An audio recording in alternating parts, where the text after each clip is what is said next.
For you, it go like oh, rate me for so fucking done with you, girl. So fucking done with all the games you So, yun nga, no.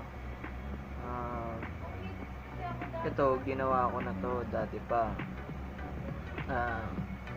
Tagal ko din kasi hindi gumawa ng RFID tutorial. Ito na yung pang-last, yung nagre-read, no?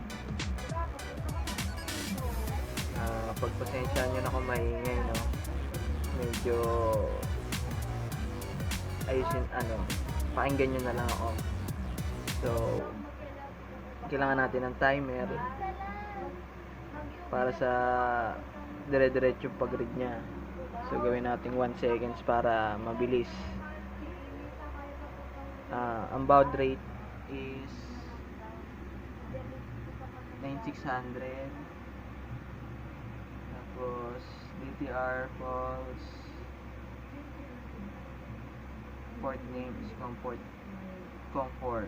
So depende sa inyo yun kung anong com yung gamit nyo o anong port, no? Tignan nyo na lang sa device manager. Makikita nyo siya dito, device manager. So ayan, sa mga ports, ayan, COM4 ito yan. So Windows 8 kasi gamit ko, no? Windows 8. Ayan, device manager. Okay. So eto, text box to, text box. Dalawang button para sa start at stop. Kunin ko muna yung mga mga cards. So yan na, daming cards. Ito, sensyahan nyo na madilim. Tulog na kasi yung baby ko, no? So yun nga.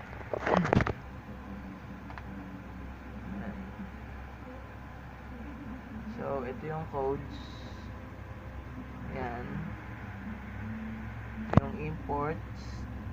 Import natin yung text, trading para sa sleep, sa string, para sa string builder. Okay, so form 1 serial port 1 dot open. Kung gusto nyong papasa-pasa ng form, pwede nga kunyari form 1 dot serial port, pwede yan, serial port close. Then form 2 dot serial port dot open. Halimbawa ganun, pag magpapasa ka ng, kasi hindi ka pwedeng lumipat ng form nang hindi mo siya kino-close yung serial port. Okay, so ito yung data receive nya. So credit sa owner neto ng codes na to, which is nakita ko lang siya sa internet, sa Google. So pag hindi mo alam, GMT mo. Kung di mo alam yon, manood ka lang video ni Michael B, malalaman mo anong ibig sabihin ng GMT.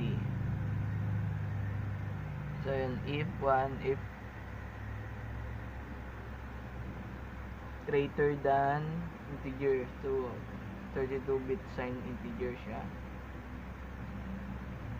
Serial port read byte. So i-read niya yung byte. Yan, hanggang sa gagawin niyang hex to. So yan, chart. Okay. So bytes to read 0 until. Okay. So magi-stop siya pagka wala na siyang ma-read.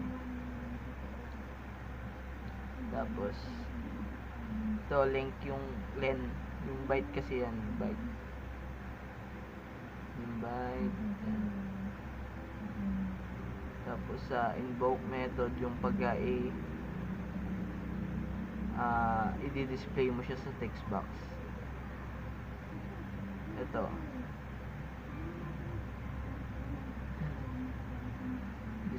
Tapos, ito yung sa timer. So, kung hindi nyo pinanood yung paano gamitin yung datasheet ng RFID na to, yan. Kung hindi nyo pinanood yun, panoorin nyo muna para maintindihan nyo na maayos to. Okay. So, yan. Provided to dun sa datasheet nila. So, char, hex 3, hex 2, hex 0, hex 5, 2, yan. Para mag-read siya. So, write code. Serial port that write code. Tira-write nyo sa serial port. Okay. So, try natin siya.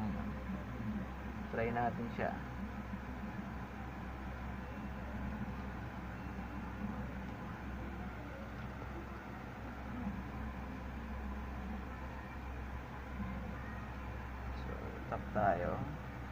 Ayan. Teka, start muna natin pala yung timer. Okay.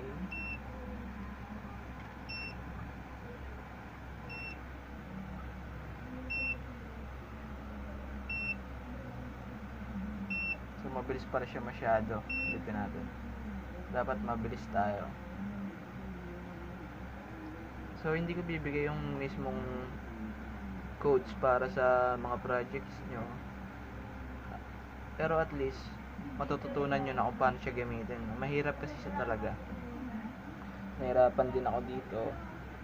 Sabi ko nga sa nauna kong video, almost 1 month ko siya nagamit.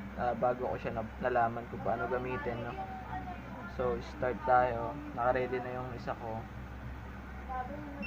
Okay.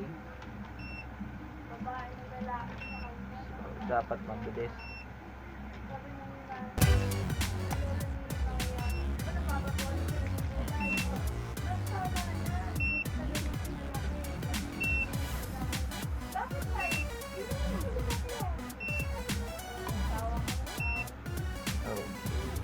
Stop natin.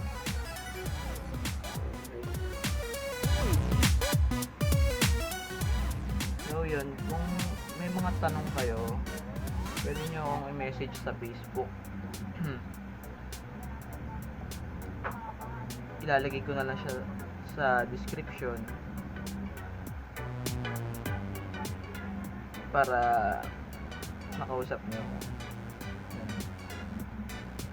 So, yun nga. Thank you. Please like, share, and subscribe. Bye.